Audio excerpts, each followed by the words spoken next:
está no céu, mas também nós temos que cumprir aqui como cidadãos do céu, obediência, nós temos que estar submissos às autoridades que são constituídas, disso nós não podemos fugir. Mas Paulo nos adverte para que nós possamos ter a mente de Cristo, não a mente daqueles que ainda não foram regenerados.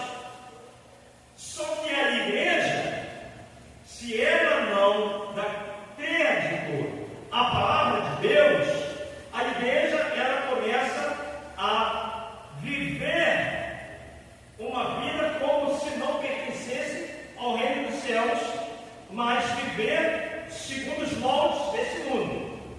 Então eu convido você para que abra sua Bíblia em Isaías, profeta messiânico, profeta Isaías, que será somente, irmãos, uma leitura para nossa, uma leitura que é uma leitura básica sobre aquilo que nós iremos falar nessa noite. Eu quero que você, igreja, preste bastante atenção no que Deus irá falar conosco nessa noite. Isaías capítulo de número 53. A partir do versículo 1. Vamos colocar de pé? Isaías 53.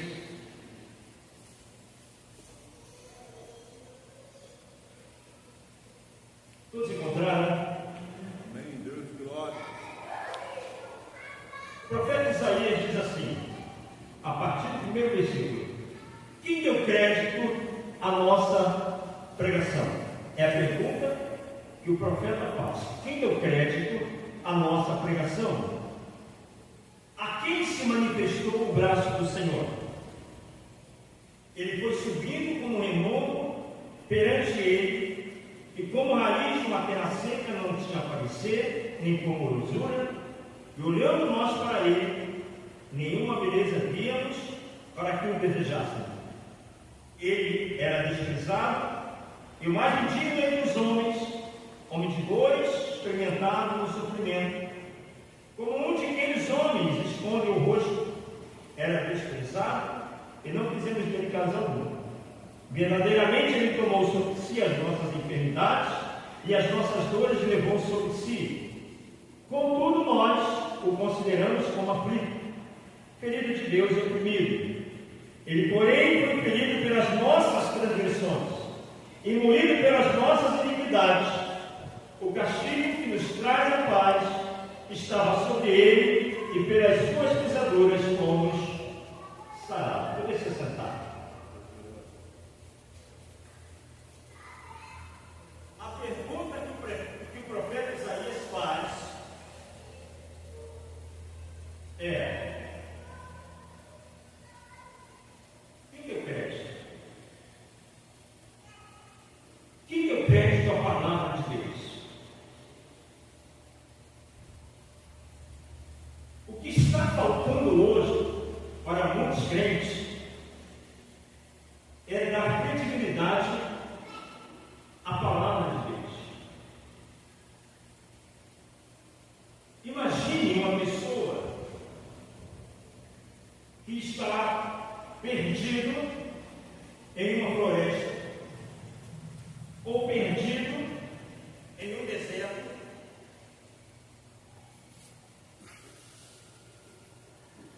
se ele não tiver alguma coisa que possa orientar ele, para que ele possa se encontrar. Da importância que uma bússola tem na vida de uma pessoa, quando essa pessoa está perdida. Daí a importância também de uma bússola na pessoa que consegue e sabe manusear essa bússola. O que vai adiantar, pastor Jorge, se a pessoa tiver uma bússola na mão, se ele não sabe manusear essa bússola? Ou seja, ele vai estar com o instrumento na mão, e aquele instrumento vai servir para que ele venha se encontrar, se achar, mas pelo fato de não saber manusear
Porque Tiago diz que, às vezes, uma centelha é o suficiente para incendiar uma floresta inteira.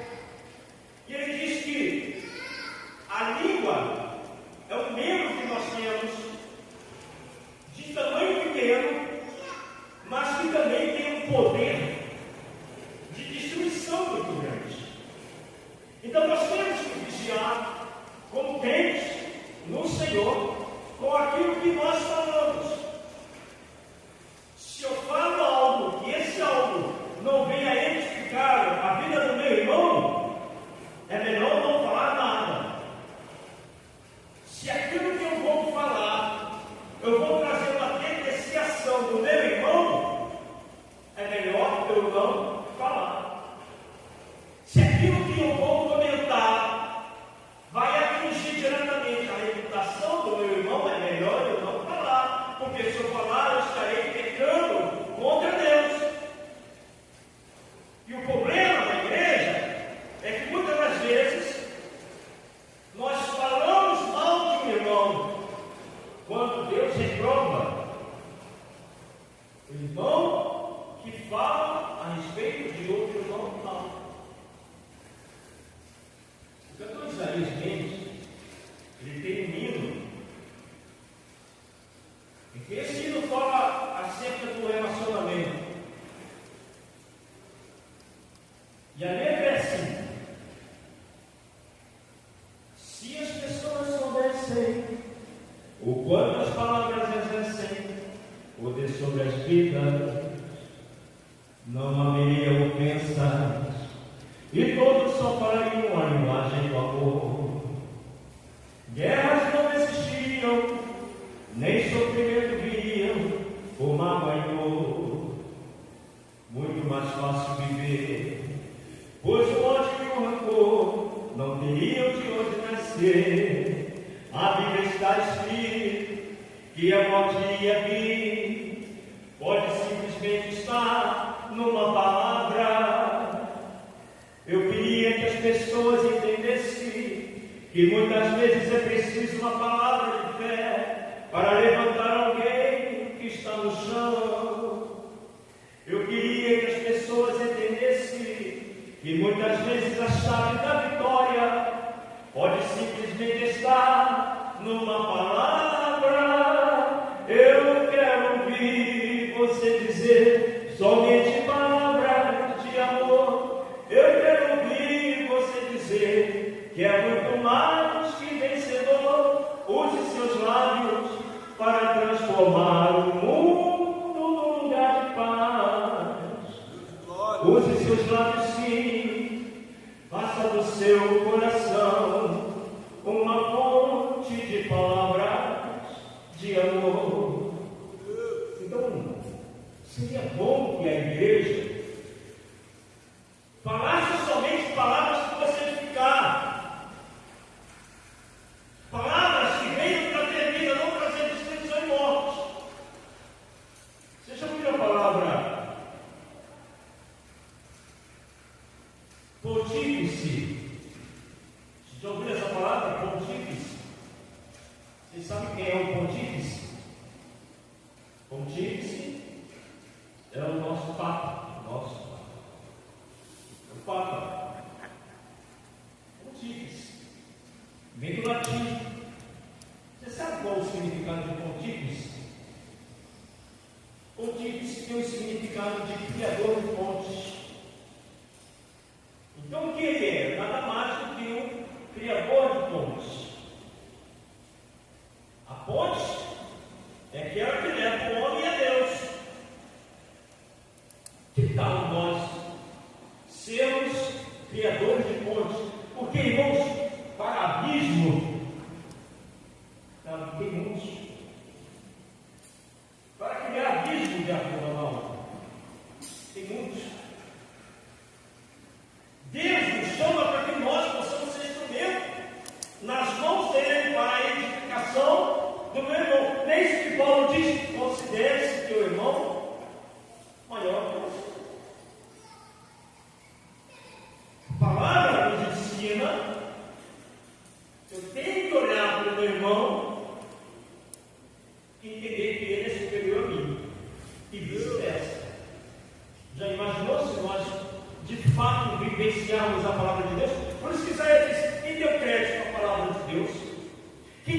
lendo a palavra do Senhor, todos que lendo a palavra do Senhor, você lendo a palavra de Deus. Então vamos colocar a palavra de Deus em prática, irmãos, porque não basta eu ouvir somente a palavra de Deus, sem que eu possa crer de fato na palavra de Deus. E aquilo que eu estou pregando, pode ter certeza, não é de mim, eu não quero falar de mim. O que eu falo é a respeito daquilo que a palavra nos orienta e nos ensina.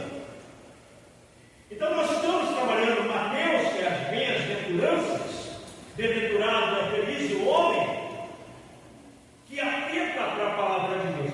E Deus ele vai trazer um contraste daquilo que é ensinado e daquilo que agora ele está ensinando para o seu povo. Ele está falando, o mundo tem um olhar diferente acerca de felicidade. O que é ser feliz? Felicidade não é uma condição humana. Por quê? Porque você não vive 24 horas. Quem vive aqui 24 horas no dia feliz? Alguém aqui consegue viver 24 horas do dia feliz? Deus abençoe você, meu irmão Jonathan. Deus abençoe você, meu diácono Ronaldo.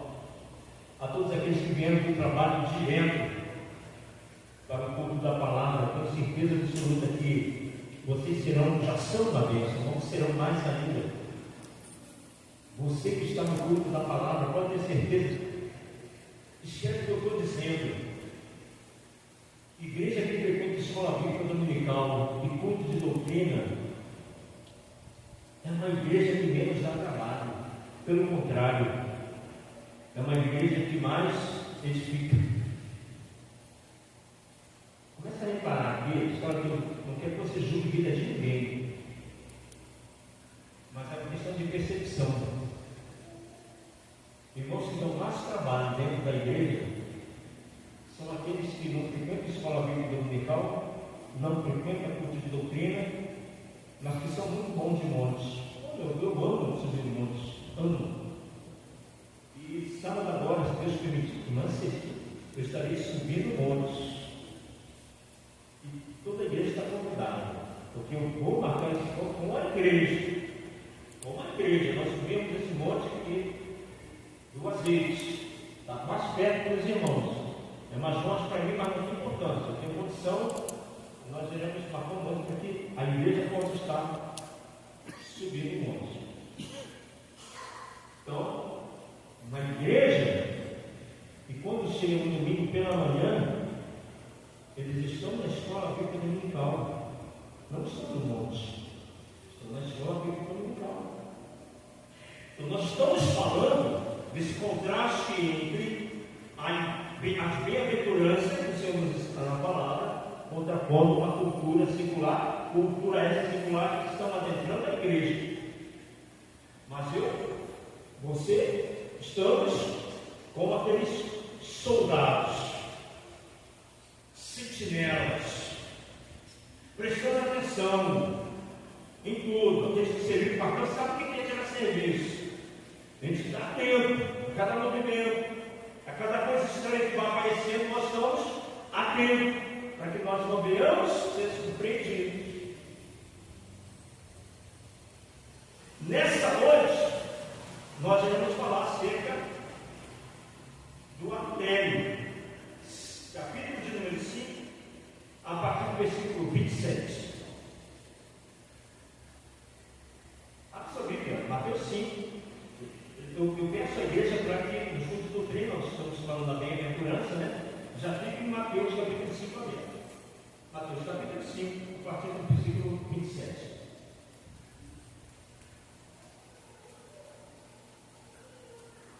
Diz assim: ouviste que foi dito aos antigos, ou seja, Jesus ele está trazendo uma realidade daquilo que eles sempre foram ensinados, eles sempre foram orientados. Não cometerás adultério.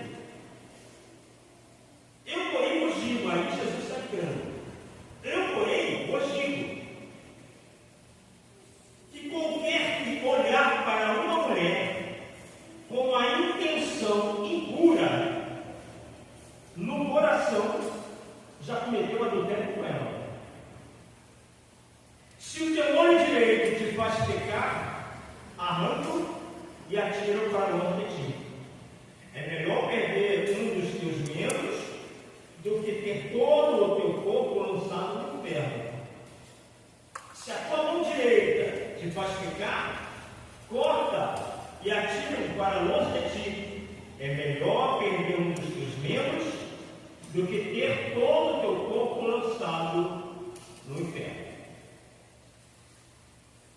Então, irmãos, cuidado, para que nós não venhamos fazer uma leitura literal daquilo que o Senhor está falando. Ele diz: se teu olho te faz pecar, arranca. Mas não é isso literal que você pegar, arrancar o teu olho. Está dizendo isso. Ele está chamando a tua atenção para algo forte. Existe uma palavra na nossa língua portuguesa que dá essa dimensão de algo grandioso e fugiu a memória. Então Jesus está falando isso. Se teu olho te faz pecar, você sabe que a janela do coração são os olhos. Olha a diferença, irmãos. E aí para os homens, para as mulheres também, né? Vou deixar as mulheres de fora por quê? Vem passando uma mulher muito bonita, muito bonita. Aí você é tão santo que você